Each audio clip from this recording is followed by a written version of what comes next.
Good afternoon, everyone. Thank you for joining. Today, I'm Sonika from Google, and I'm joined by Runip.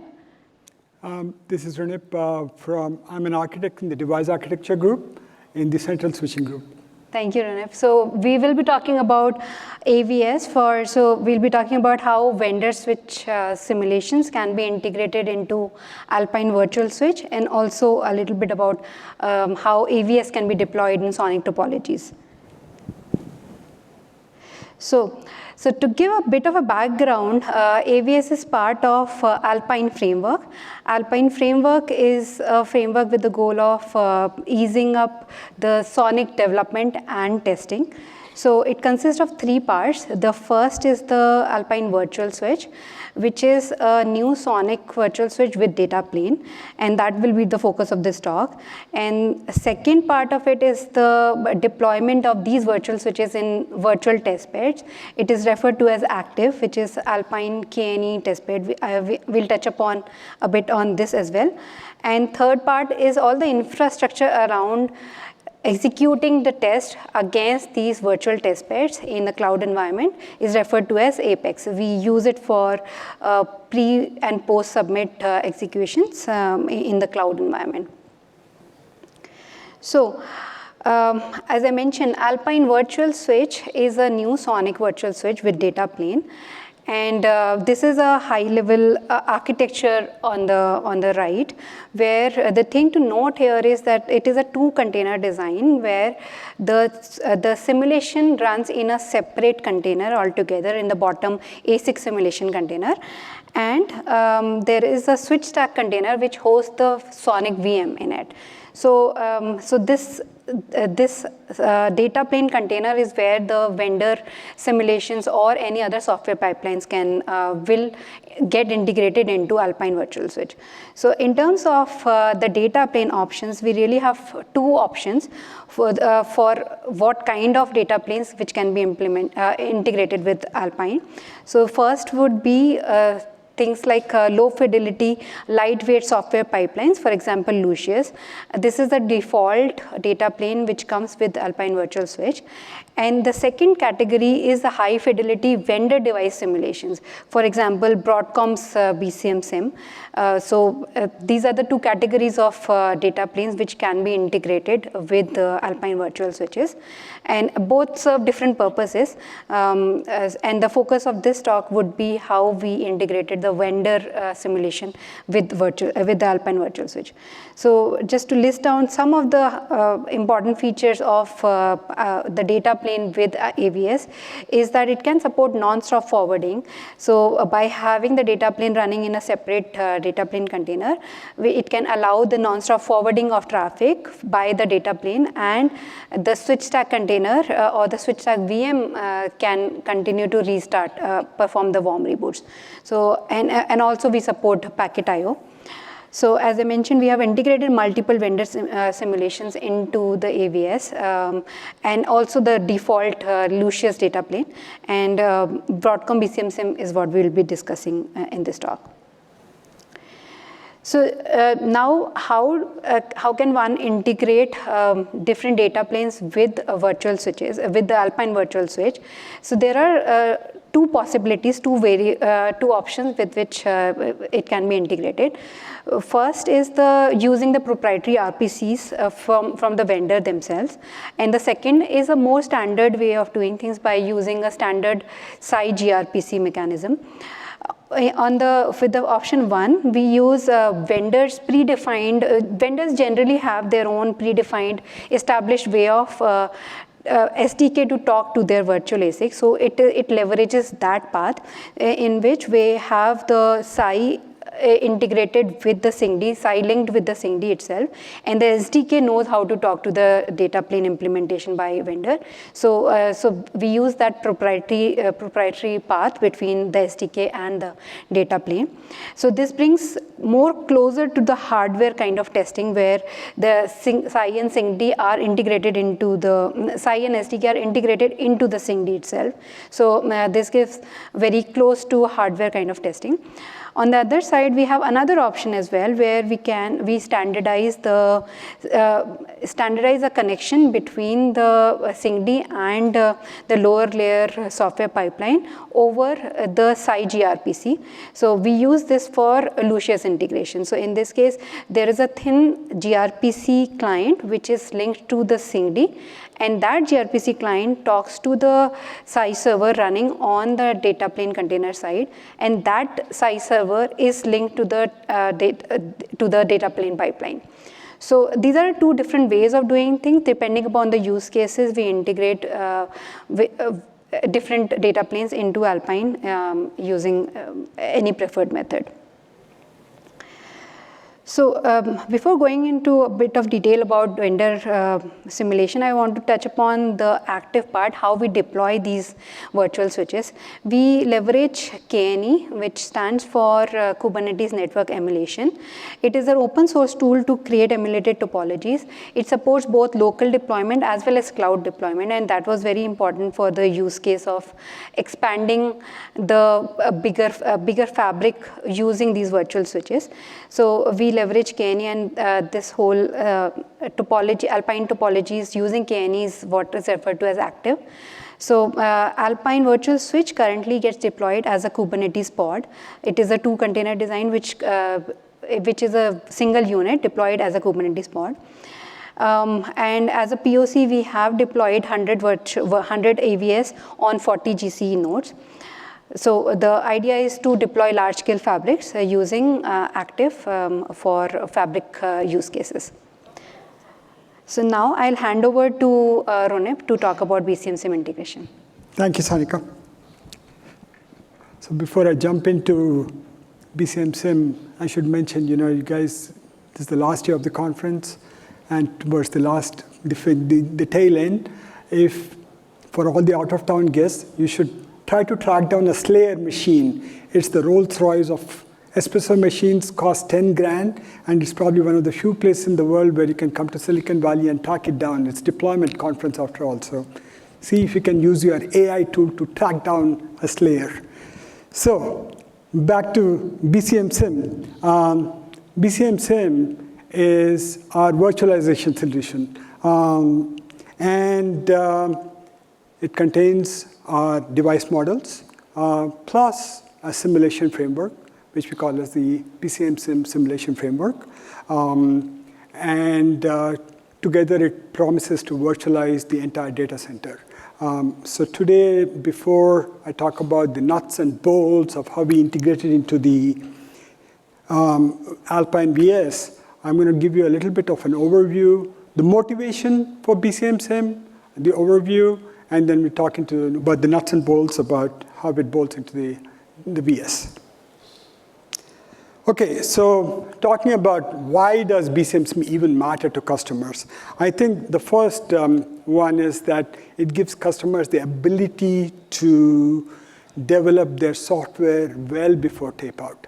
And what this implies is that we actually, not this implies, but we actually ship our SDK and SAI EA many months before tape-out, which means it's even earlier than silicon is available, right? So it gives you a head start. Not too long ago, the entire customer software development used to be completely after silicon was available. So it really shortens the time to market window.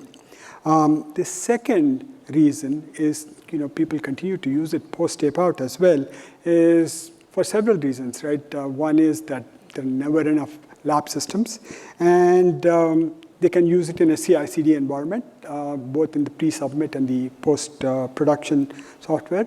And then the third thing, obviously, is no software engineer really wants to go around, mess with cables, connectors, link flop failure, this, that, going around scrounging for parts and this and that. So, and every time you got to go rework your topology, you want to go back in and redo all of that, right? It's very inflexible. And then, of course, the speed, right? Typically people have a few setups and you can't, do that. Whereas in a company like our MSDCs, hyperscalers, they literally have a massive compute cloud where they can distribute all that, simulations across the entire platform, and you can get done your entire regression in a matter of hours, right? Because of massive concurrency. The biggest reason, of course, is that you want your confidence that your software will work the same as in the real data center. And that's the biggest reason why you want a really high fidelity data plane model. And so this is what the problem we're trying to address. And we realized the power of virtualization very early, back in 2004, so more than 20 years ago. And we have a rich library of over 70 plus XGS and XFS components in our library, all, and which are, many of them are still in use because all of these products have a really long life cycle.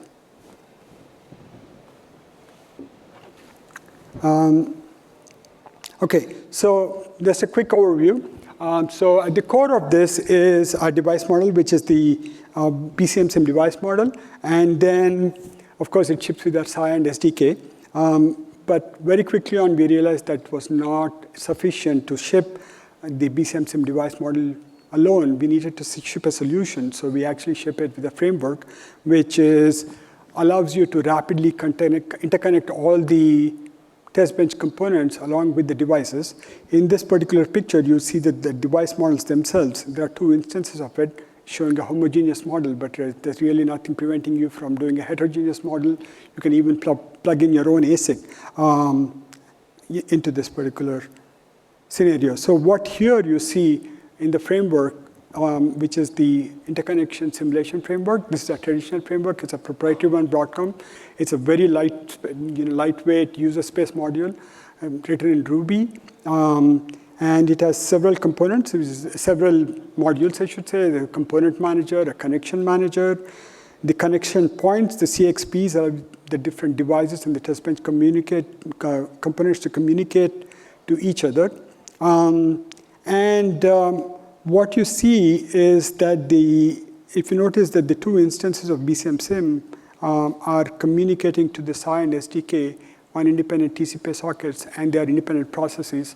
So really, when you do a distributed simulation, everything is order one. It really computes to be a complete order one simulation module.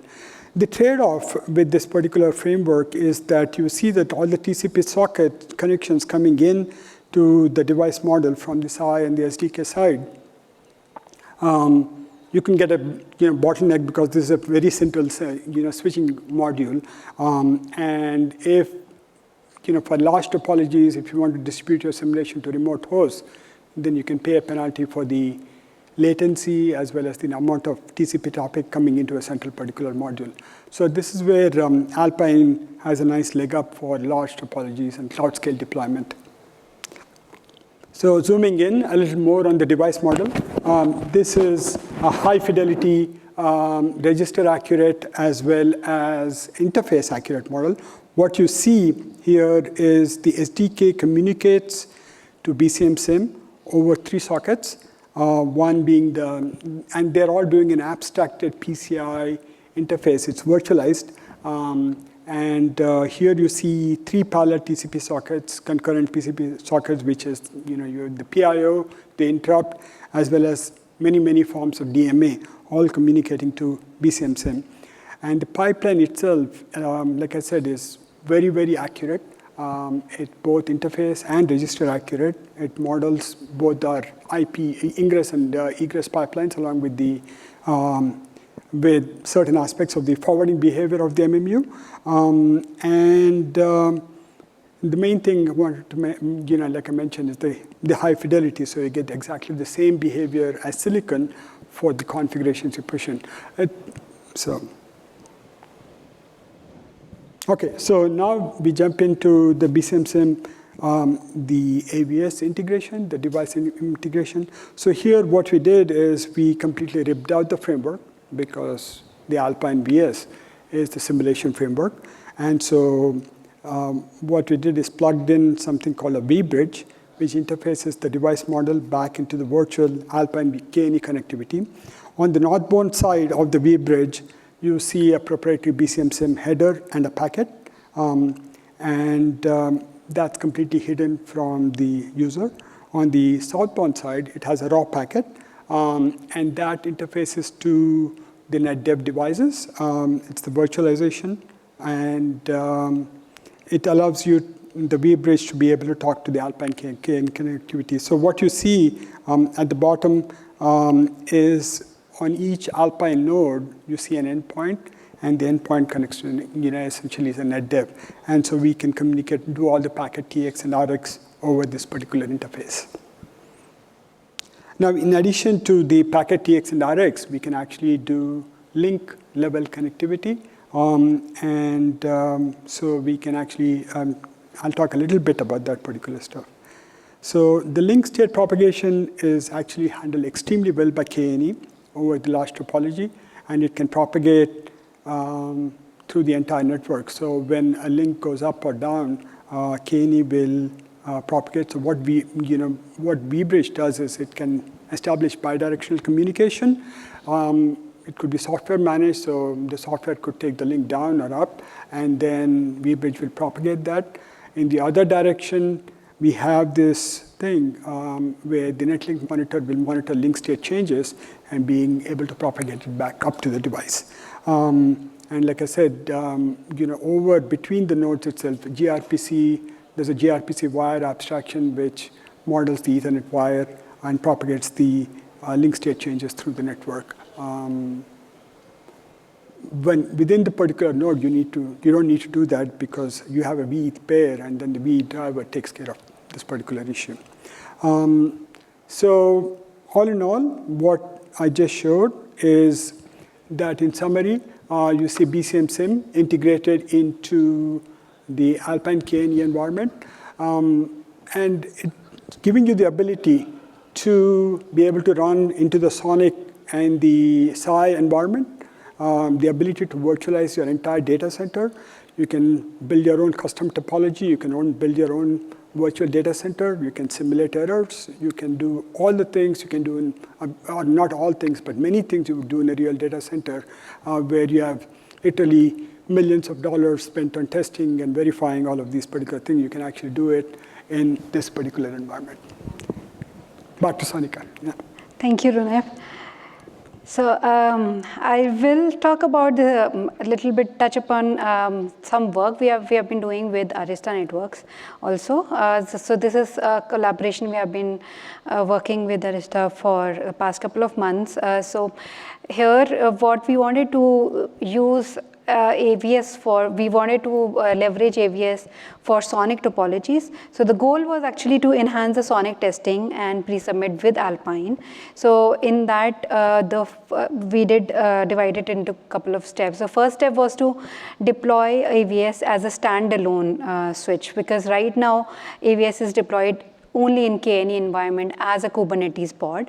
So that was the first step, to deploy it as a standalone AVSC. So what we did was, this is mainly done by Arista Networks, but I'm just speaking on their behalf. A standalone AVS is a common, another encompassing container we created where the switch stack container and data plane container would run. So this becomes parallel to the Kubernetes pod which we were creating with KNE. So this was POC'd, and we could bring that up. Next step was to bring up a Sonic topology with this AVS. So to do that, we had to integrate it into the Sonic management framework by introducing a new new DOT type and then adding it to the virtual testbed. So this was again a POC'd. Both of these are POC'd, but the next step are to greenlight some of the tests with using AVS.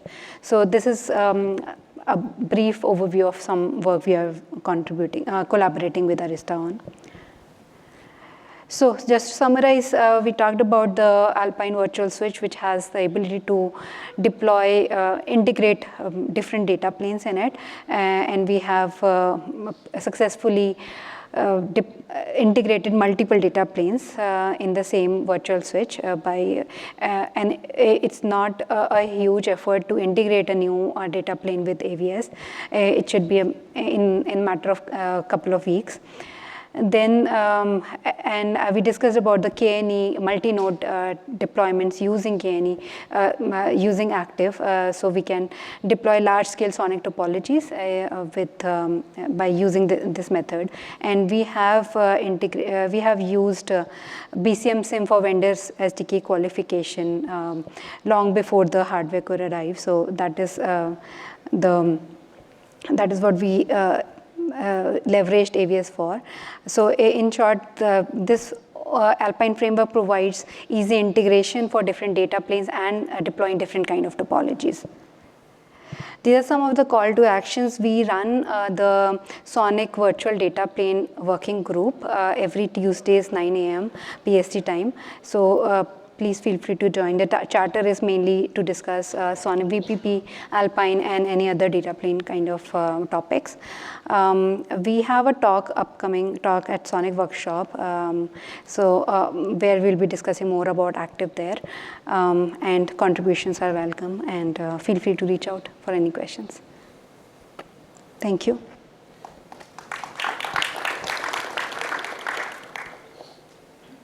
Thank you. Any questions? Yeah. Hi, Sonika and Runip. Thanks for that presentation. I'm Rohit from Nokia.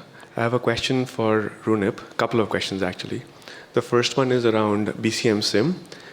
Do you have a sense that you can share around the performance from a throughput perspective for BCMSIM if I have, let's say, 4 or 6 nodes on a server, pick a spec?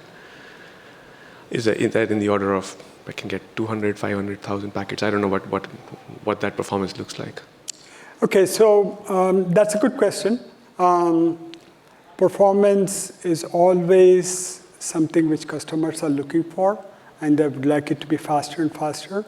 I think the main focus of so it's always a trade-off between how accurate your simulation is versus the performance.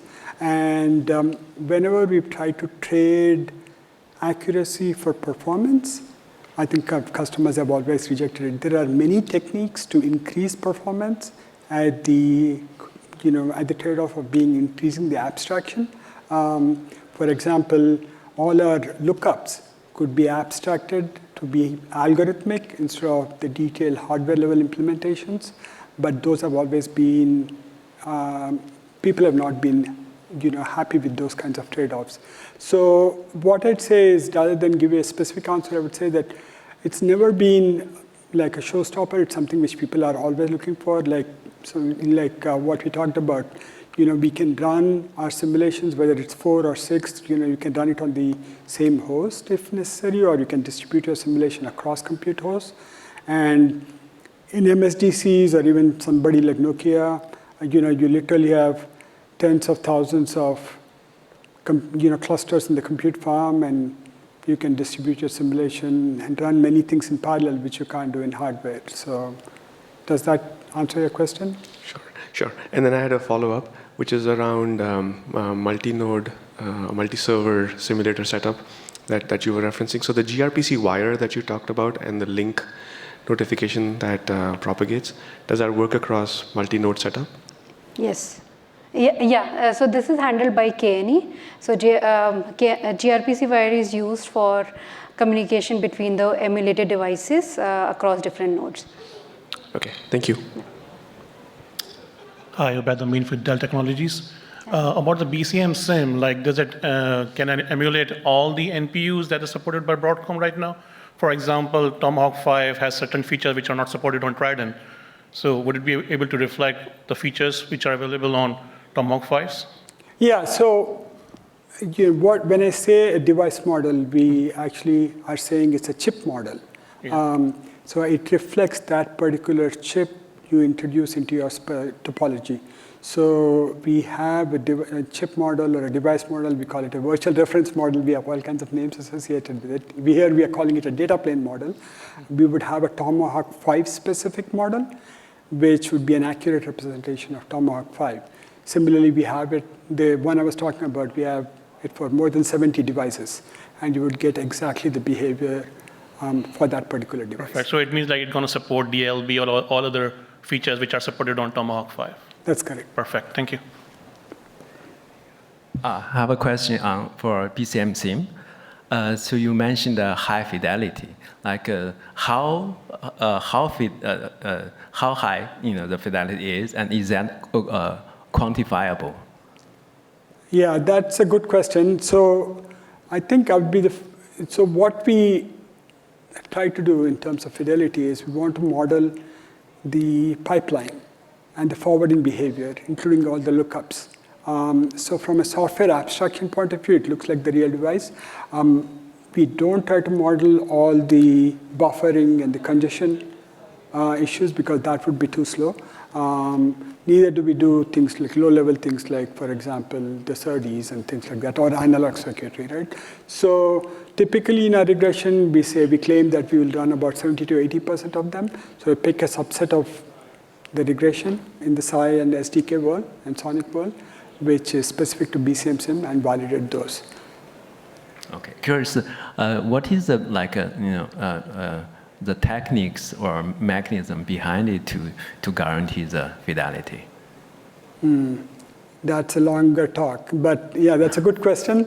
I specifically stayed away from that in this particular talk, but what I must say is that BCMSIM is very deeply integrated into our development methodology. I don't know if you picked it up, but basically our development methodology encourages maximum concurrency between architecture, microarchitecture, RTL development, SDK, and SAI, all happening at the same time for a particular device. So it really comes out, and it's a major investment for our organization. It's not an afterthought.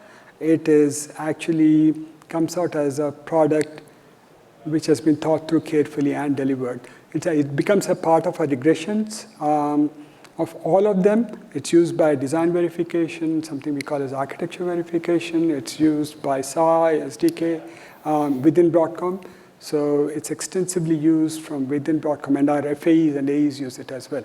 So it's really widely used. Cool, thank you. I have one question. There were two options that were presented, option 1 and option 2. I can see how option 1 is very faithful to how actually software will be implemented in the final product. It'll be good to understand when option 2 has been worked better for you. So option 2 works better for software pipelines, like for example, Lucius. They are not vendor specific. There is no SDK associated with it. So they don't come with a SDK layer. So similarly, for example, a pipeline like VPP. So that would not come with a SDK layer, which already knows how to integrate with the SyncD. So in that case, this second approach works better. And that also gives us a standard layer, a standard way of talking to the, we could rely on that standard layer. I mean, even the vendor simulations can be integrated using option 2, but in our experience, we have seen that most vendors have their standard, known way of doing things, so it is easier to integrate it in option 1 way. But option 2 is just to standardize the thing, most of the things. When we started, we wanted to use that method only, but soon we realized that the second option is also, option 1 is also easier. Thank you.